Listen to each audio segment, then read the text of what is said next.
प्रदेश में कितनी? देखिए, एक सीट के अलावा सब सीटें जीत रहे हैं। कौन सी सीट? एक लड़ाई में है क्यूटो, वाराणसी।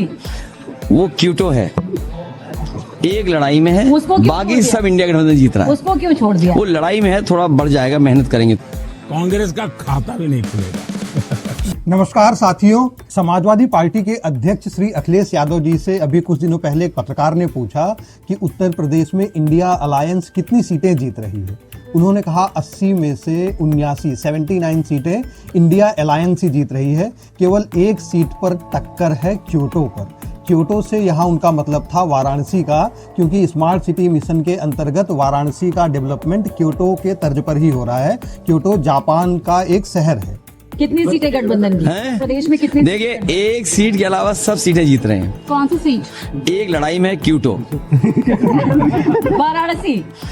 वो क्यूटो है, एक लड़ाई में है, उसको क्यों बाकी छोड़ सब इंडिया गठबंधन जीत रहा है। उसको क्यों छोड़ दिया? वो लड़ाई में है, थोड़ा बढ़ जाएगा, मेहनत करेंगे। और 14 मई को हमारे प्रधानमंत्री श्री नरेंद्र मोदी जी ने वाराणसी से तीसरी बार सांसद बनने के लिए अपना नामांकन किया। एक भव्य रोड शो हुआ, उसके बाद उन्होंने नामांकन किया और नामांकन के बाद आज तक को दिए एक इंटरव्यू में प्रधानमंत्री मोदी बोले कि उत्तर प्रदेश में बीजेपी 80 में से 80 सीटें जीत रही है। देखिए, भारत में केंद्र में जिस भी पार्टी को अपनी सरकार बनानी होती है, उनके लिए उत्तर प्रदेश एक बहुत ही महत्वपूर्ण राज्य हो जाता है, लेकिन बीजेपी के लिए उत्तर प्रदेश सबसे ज्यादा महत्वपूर्ण रहता है।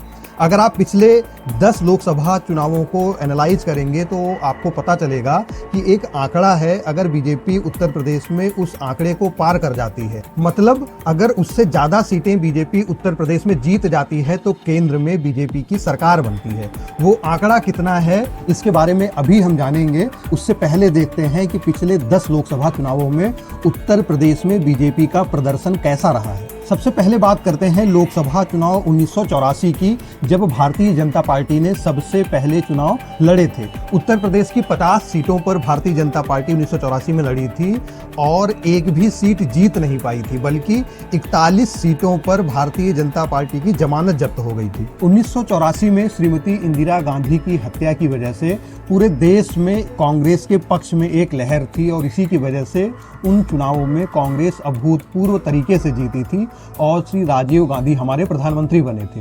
अब आते हैं लोकसभा चुनाव 1989 में। 1989 में बीजेपी ने उत्तर प्रदेश की 31 लोकसभा सीटों पर चुनाव लड़ा था और इन 31 लोकसभा सीटों में से 8 सीटों पर बीजेपी को विजय प्राप्त हुई थी। यानी बीजेपी का स्ट्राइक रेट था 25.80।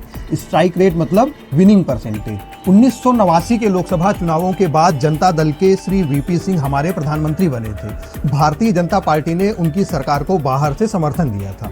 अब आते हैं 1991 के लोकसभा चुनावों पर। 1991 में भारतीय जनता पार्टी उत्तर प्रदेश की 84 लोकसभा सीटों पर चुनाव लड़ी थी और 84 में से 51 सीटों पर भारतीय जनता पार्टी ने विजय प्राप्त करी थी। इन चुनावों में बीजेपी का स्ट्राइक रेट उत्तर प्रदेश में 60.7% का था, लेकिन इन चुनावों के बाद केंद्र में सरकार बनी थी पीवी नरसिम्हा राव जी की। उसके बाद आते हैं लोकसभा चुनाव 1996 पर। 1996 में भारतीय जनता पार्टी ने उत्तर प्रदेश की 83 लोकसभा सीटों पर चुनाव लड़ा था और इन 83 सीटों में से 52 सीटों पर भारतीय जनता पार्टी ने विजय प्राप्त करी थी, यानी स्ट्राइक रेट हो गया 62% से ज्यादा। और 1996 में पहली बार भारतीय जनता पार्टी की केंद्र में सरकार बनी और अटल बिहारी वाजपेयी जी बने हमारे प्रधानमंत्री। हालांकि मात्र 13 दिनों के बाद ही उनकी सरकार गिर गई थी। अब आते हैं लोकसभा चुनाव 1998 पर। 1998 में उत्तर प्रदेश की 82 लोकसभा सीटों पर भारतीय जनता पार्टी ने चुनाव लड़ा था और 82 में से 57 सीटों पर भारतीय जनता पार्टी को विजय प्राप्त हुई थी, यानी स्ट्राइक रेट लगभग 70% का था। और 1998 में भी केंद्र में भारतीय जनता पार्टी की सरकार बनी और माननीय अटल बिहारी वाजपेयी जी हमारे प्रधानमंत्री बने थे। अब आते हैं 1999 के लोकसभा चुनावों पर। 1999 में उत्तर प्रदेश की 77 लोकसभा सीट्स पर बीजेपी ने चुनाव लड़ा था और इन 77 सीट्स में से उसे विजय प्राप्त हुई थी मात्र 29 सीटों पर। इन चुनावों में उत्तर प्रदेश में बीजेपी का स्ट्राइक रेट मात्र 37% का था। हालांकि केंद्र में बीजेपी की ही सरकार बनी और श्री अटल बिहारी वाजपेयी जी तीसरी बार हमारे प्रधानमंत्री बने। अब आते हैं लोकसभा चुनाव 2004 में। लोकसभा चुनाव 2004 में उत्तर प्रदेश की 77 सीटों पर बीजेपी ने चुनाव लड़ा था और इन 77 सीट्स में से उसे मात्र 10 सीटों में विजय प्राप्त हुई थी, यानी स्ट्राइक रेट मात्र 13%। इस बार केंद्र में कांग्रेस की सरकार बनी और हमारे प्रधानमंत्री बने डॉक्टर मनमोहन सिंह। अब आते हैं लोकसभा चुनाव 2009 में। लोकसभा चुनाव 2009 में उत्तर प्रदेश की 71 लोकसभा सीटों पर भारतीय जनता पार्टी ने चुनाव लड़ा और इन 71 लोकसभा सीटों में से उसे विजय मिली मात्र 10 सीटों पर, यानी स्ट्राइक रेट 14%। और 2009 में भी केंद्र में कांग्रेस की ही सरकार बनी थी और डॉक्टर मनमोहन सिंह दूसरी बार हमारे प्रधानमंत्री बने।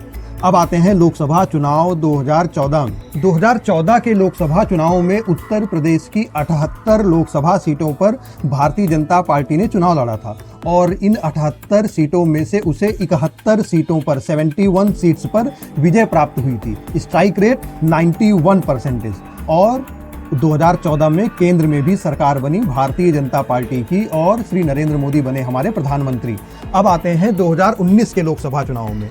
अगर आप 2014 और 2019 के लोकसभा चुनाव की तुलना करेंगे तो 2019 में पूरे देश में बीजेपी की ओवरऑल सीट्स बढ़ी थी, लेकिन उत्तर प्रदेश में कहानी थोड़ी अलग थी। 2019 के लोकसभा चुनावों में भी उत्तर प्रदेश की 78 लोकसभा सीटों पर भारतीय जनता पार्टी चुनाव लड़ी थी और इन 78 लोकसभा सीटों में से उसे विजय प्राप्त हुई थी 62 लोकसभा सीटों पर, यानी स्ट्राइक रेट लगभग 80%। अब अगर आप इन 10 के 10 लोकसभा चुनावों को एनालाइज करेंगे तो आपको ये मिलेगा कि उत्तर प्रदेश में जब भी भारतीय जनता पार्टी का जो स्ट्राइक रेट है वो 60% से ज्यादा है या बीजेपी ने उत्तर प्रदेश में कम से कम 50 सीटें जीती हैं तो केंद्र में भारतीय जनता पार्टी की सरकार बनी है। लेकिन इसके दो एक्सेप्शन हैं। साल 1991 जब भारतीय जनता पार्टी की सीटें 50 से ज्यादा थी लेकिन केंद्र में भारतीय जनता पार्टी की सरकार नहीं बन पाई थी, और दूसरा एक्सेप्शन है 1999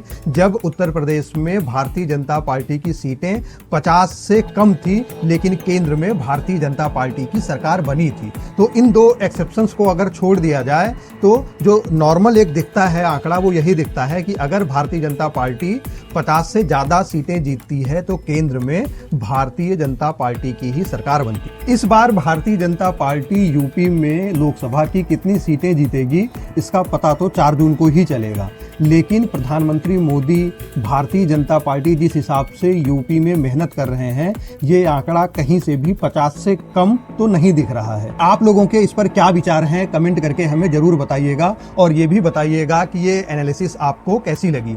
चैनल को सब्सक्राइब जरूर कीजिए।